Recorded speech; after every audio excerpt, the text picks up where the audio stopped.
कार्यकर्ता का धन्यवाद कहती हूँ जिन्होंने इतनी कर्मठता से ये चुनाव लड़ा। नई दिल्ली संसदीय क्षेत्र के वासियों को और मतदाताओं को मैं आश्वस्त करती हूँ कि मैं मोदी जी विकसित भारत के संकल्प को सिद्धि तक ले जाने के लिए प्रतिबद्ध हूँ। मैम, पहली बार आप सांसद बनकर संसद में जाएंगी, दिल्ली की जनता के लिए पहली प्राथमिकता क्या है? दिल्ली की जनता के लिए बोलिए मैम, ये तो बता दीजिए। दिल्ली की जनता के लिए स्टैंड अप इंडिया और स्टार्टअप इंडिया से बहुत ज्यादा प्रेरित होकर और लखपति दीदी से प्रेरित होकर एक मेरा ड्रीम प्रोजेक्ट है, वो है यहाँ पर एक स्टार्टअप हब शुरू करना। ये यूथ सेंट्रिक प्रोजेक्ट होगा, ये वुमेन सेंट्रिक प्रोजेक्ट होगा। आप मात्र एक नेसेंट आइडिया लेकर आ जाइए और इसको फलीभूत करने के लिए जिस भी प्रकार का ज्ञान आपको चाहिएगा वो सब आपको एक ही छत के नीचे मिलेगा।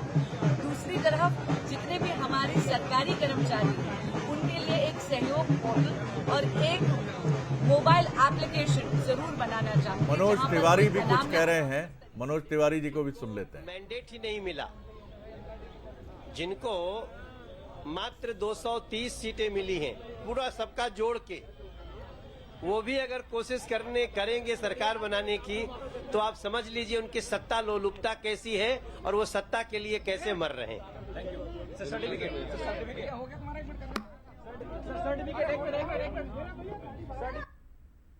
मनोज तिवारी जी कटाक्ष कर रहे थे कि अगर सत्ता बनाने, सरकार बनाने की तरफ जाएगा इंडिया गठबंधन तो ये उसकी सत्ता लोलुपता होगी।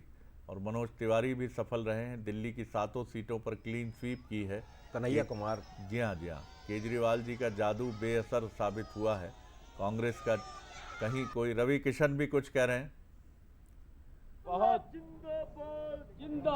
निशब्द हूं कि ऐसे झूठ अफवाहों की आंधी में मेरे के कार्यकर्ताओं ने कवच बन के उस झूठ के जहर को गोरखपुर में एंट्री करने नहीं दिया और यहां कमल खिल गया। तो मैं गुरु गोरक्षनाथ महाराज को, मोदी योगी जी के जो नीतियां हैं उस जीत को और गोरखपुर की समस्त जनता जिन्होंने इतने वोट हमको दिए, वो माता बहने मैं सबको प्रणाम करता हूं, दिल से धन्यवाद। सुबह से शाम तक आप यहीं जमे रहे। अरे भाई, चुनाव का वोट आपको मिल रहा, आपने मेहनत किया है, उस जीत को आपको एक एक वोट काउंटिंग में रहना, ये तो दायित्व बनता हर प्रत्याशी का।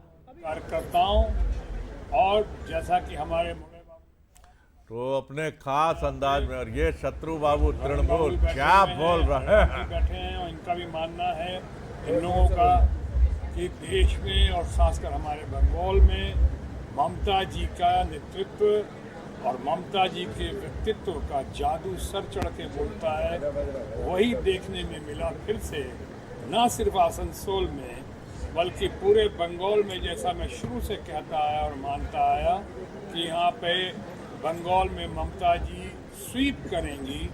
और आज आपने देखा है कि यहाँ देश में इतना गतिरोध अवरोध पैदा करने के बाद हमारे माननीय प्रधानमंत्री जी की तरफ से या माननीय गृह मंत्री की तरफ से इतना भ्रम फैलाने के बाद, इतना अपमानजनक भाषा और शब्दों का प्रयोग करने के बाद, बंगाल के ऊपर आक्रमण करने के बावजूद उन्होंने देखा कैसे उन्होंने जो रोकने की कोशिश की, चाहे संदेश खाली का मामला हो, चाहे हमारे इलेक्शन कमीशन जिस तरह से उन्होंने 2 महीने तक लगातार इस भीषण गर्मी में, प्रचंड गर्मी में जैसे उन्होंने प्रचार करवाया हो। ये लगता है कि सिर्फ एक ही आदमी, एक ही पार्टी को